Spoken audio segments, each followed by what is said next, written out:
Тооны яг ийшийг ингэж оруулж өгөх ёстой. Тэгэхээр энийг бас жаахан засч жаахан хойшлуулад. Гэтэ хамгийн гол нь яг ийм дугуй хэлбэртэй байх ёстой.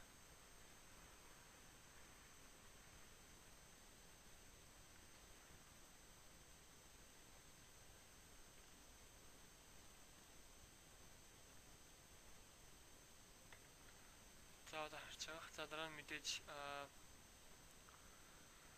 юу ашиглана. Энэ тооны хоёр ийм мод яг бүрэн чигээрээ за үлдсэн дөрвөн ног зөвхөн тал дөрв билээ. Тэгэхээр энэ бүтнийг яаж хийх вэ гэхээр нүүрэн талаас хараад энэ цэгийг жоох ийш нь сонгож өгнө. Одоо ийшээ жоох юм илүү гаргаж өгнө гэсэн үг. Тэгээд тэгэхээр эндээ subsurface чинь 2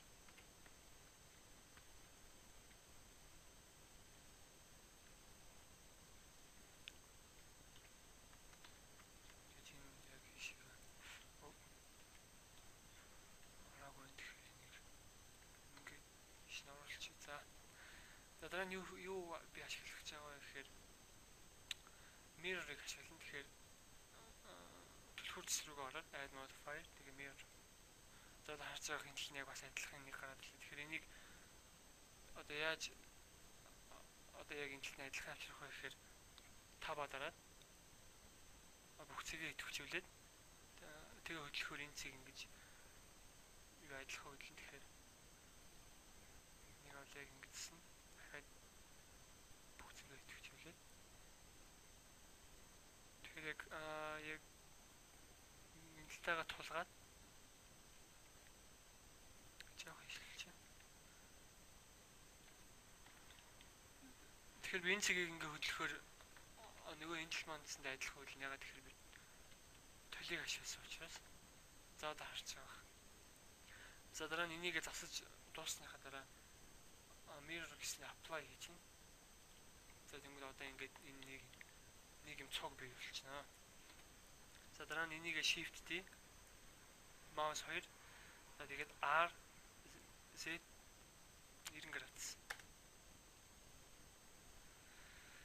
За дараа нь одоо энэ дөрвөн ширхэг юм жижигхэн юу байгаа. Тэрийг яаж гаргах вэ гэхээр таба дараад Z дараа за дундлын хоёр цэгийг устгаад. За тэгэхээр харж байгаа энэ зүгээр юм хоёр юм юу болчихжээ. Тэгэхээр энийг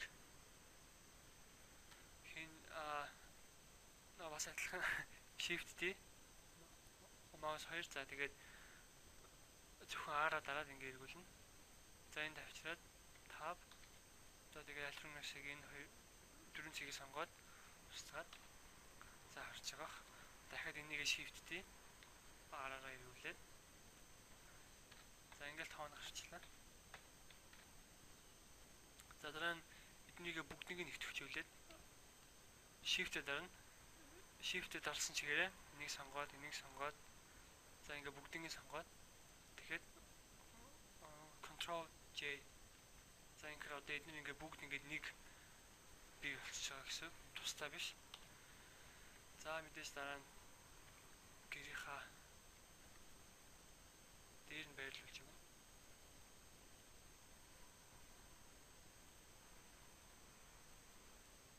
Би тооны хийх гэж янз янзаар үзсэн. Тэгээд яг ингэж хийх юм билээ. Өөр арга байхгүй.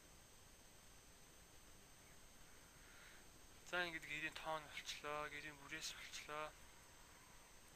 Одоо юу хийх вэ гэхээр яндан байрлуулчихна. Тэгэхээр яндан бол маш амархан. Цилиндер ашиглаад. За яндан нэг бүдүүндээ нэг ийм л байна. Арай жоохон бүдүүн ч юм уу. Тэгээд мэдээж S-ээр дараад Z axis.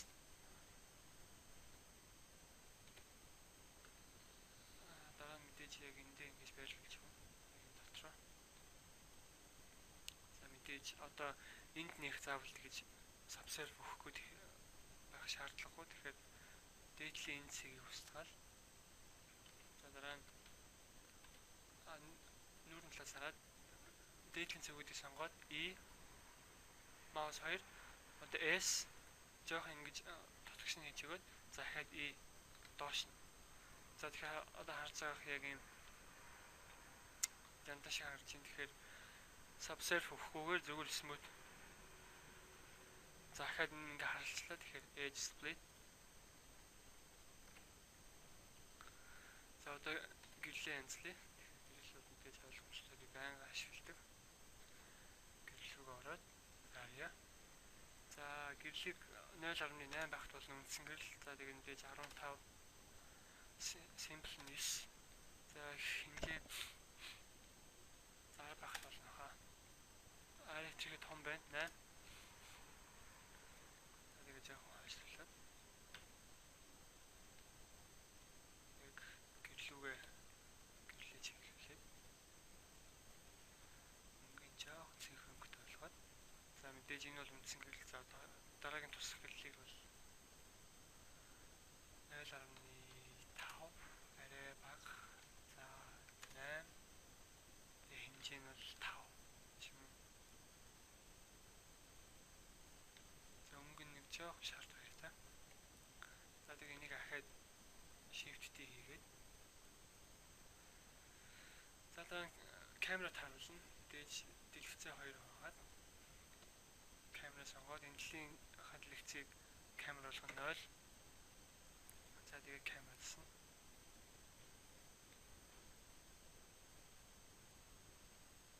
Нүрэн талаас жоох доошлуулад.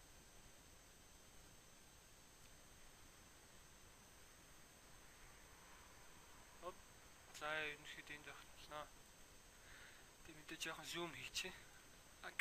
Камера сонгосныхаа дараа камерын цэс рүү оронгууд focal length гэж байгаа. Тэгэхээр тэрийг ингэж одоо хэсгэх тусам ойртуулна. Тэгэхээр за ерөнхийдөө энэ байх болно. За тэгээд F12